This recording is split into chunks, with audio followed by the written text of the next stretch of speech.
Мага жазып атышат күндө обиданы кетириш үчүн, например, сенде дагы обида болгонбу деп. Мен ойлойм, элдердин обидалары кайненесине, ата энесине, бир туугандарына болгон болсо, менин обидам мен өзүмө болгон. Себеби дегенде, мен 15 жашымда үйдөн кеткенмин. Бирок мен мындай айтканда азыркы жашоом ошол малдагы ойлогон ойлорум да, например, мен ошондо ал жашоону өзүм тандап кетип атам. Мен дагы элдерге ошо окугум келген, окууга тапшыргым келген. Себеби биздин класста окуган, мындайча айтканда, жакшы окуган, жаман окуган деп бөлүнөт го. Көбүнчө жакшы окуган менин подружкаларым баардыгы окууга тапшырып кеткен. Мен эле калып калгандай болгом. Мен дагы ошентип лишь бы окушум керек деп шаарга, мындай айтканда, өтө деле жакын тууганыбыз эмес, вообще да тууганыбыз эмес бир эженин үйүнө барганмын. Азыр алар менин мындайча айтканда экинчи семьям, экинчи үй бүлөм да. Себеби алар мындай договор болгон. Мен биздин менин контрагым, например, 7 000 8 000 болсо эгер ошол убакта аны менин ата энем төлөй албайт болчу. Себеби эч жерде иштебейт. Мен алар контрагын төлөп беребиз. Менин жумушум болсо ошол жаңы туулган баланы, 2 жашта баланы караганча окуу, университетке, колледжге окуу. Мен любой нерсеге ыраазы болуп бардым. Лишь бы мен кетишим керек, аялдан кетишим керек. Менин контрагымды төлөп беришет, мен ошо балдарды караганча мейли кайсы күнү десе окууга барам, колледжге барам деп мен ошол жолду өзүм тандагам. Бирок мен кийин кайра өкүнгөм. Эмне үчүн? Мен балалык кезимде мен мындай айтканда апанын ролун ойноп бала карап атам. Зачем мага ушул керек деп? Себеби бала ыйлайт, анын ооруганда, например, ооруган жерин айта албайт да. Мен ошол жоопкерчиликти, апасы кыла турган жоопкерчиликти мен өзүмдүн мойнума алып атам. Мен мындай айтканда балалык кезде ойнобой ошол убакта эне болуп атам. Мисалычы, өзүң төрөбөдүң, бирок сен эненин ролун аткарып атпайсың. Бала ыйлайт, сен ошону карайсың. Күлсө кошо күлөсүң, лишь бы ошол ооругасың дейсиң да, өзүң балаңбысың. Но бала төрөгөндүкү эмес, баккандыкы дейт го.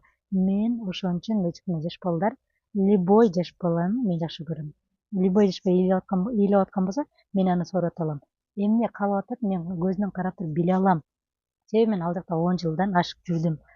Например, мен ошол убактарда ойлонот элем, эмне үчүн мен ата энемдин жанында өскөн жокмун? Эмне үчүн мен балдарга окшоп 16-17 жашымда да ата энемдин жанында көп жыл жүрө албадым? Ошол 15 жашымда кеткен бойдон до сих пор мен азыркыга чейин ата энемдин жанына барам. Ашып кетсе бир жума жүрөм, бирок кайра жүрө албайм да. Мындай жумуш, ал буга байланыштуу ушул жакта жүрөм. Бирок мен деле ошол убакта ата энемдин жанында жүргүм келген. Мен өзүм кайра суроо берет элем.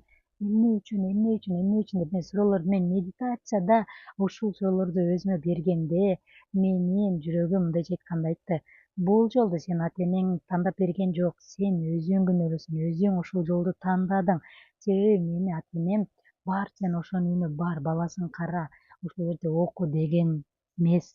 Мен өзүм тандап атам. Мындайча айтканда, мен балалыгымды ата энемдин жанында өткөрөрдүн ордуна мен өзүм тандап алдым. Мен ошо баланы карап и окуйм, окушум керек дедим. Ошол нерселерди түшүнгөндө, значит, азыркы убакта жашап аткан жашоом, азыр здесь и сейчас эмне кандай каалап жашап аткан болсом, баардыгы менин прошлыйдагы ойлогон ойлорум. Мен эч качан будущийда, мен өзүм Бишкекте элестеткен эмесмин, мисалы да. Бирок Бишкекке кандай адамдар келет экен, кандай адамдар жашайт экен деп койгом. Бирок мен азыркы убакта жашайын деп ойлогон эмесмин да. Мисалы ушундай нерсе: күйөөңөргө обидаң барбы, или наалып атасыңар, или ажырашып кеттиңер, или бала болбой атасыңар, или турмушка чыкпай үйлөнбөй атасыңарбы? Алардын баардыгы силердин прошлыйда ойлогон ойлоруңар. Мен эмне үчүн азыр 30 жашта мен дагы деле турмушка чыккым келбейт? Себеби мен мындай, ар бир адамда страх бар да. Мейли ал жашоосу бөлөк, ал өзү тандады, ал өзү ажырашты, өзү төрөп, өзү ошол төрөт убакта мындай өтүп кетти, өлүп калды дейли. Бирок мен кичинемден, мен 30дан өтүп турмушка чыгам. Может, 30га чыгып турмушка чыгам. Мен ошол жолду өзүм тандап алганмын, ал пойлама эгилди, ошол нерсе болот. Ушундай нерсе да. Обидалар. Кайненең жакпайт, значит, ошодо кемчилик сенде бар. Күйөөң жакпайт, күйөөңдөгү кемчилик сенде бар. Себеби күйөөң, сен мындай атына сатана деп коет го. Ошол сыяктуу күйөөңү мен тандап бербедим, ата энең тандап бербейт, аларды сен өзүң тандап алгансың ойлоруң менен. Ушундай. Жумушуң жакпайт атабы? Ал жумушту сага эч ким тандап берген жок. Сен өзүң тандап алдың. Сенин, например, азыркы убакта айлыгың жетпей атабы? Күнү түнү иштеп аткан акчаң жетпей атабы? Аны сен өзүң тандап алдың. Сени эч ким мажбурлаган жок. Так что баардык жашообуздагы болуп аткан нерселердин баардыгына биз өзүбүз күнөөлүүбүз.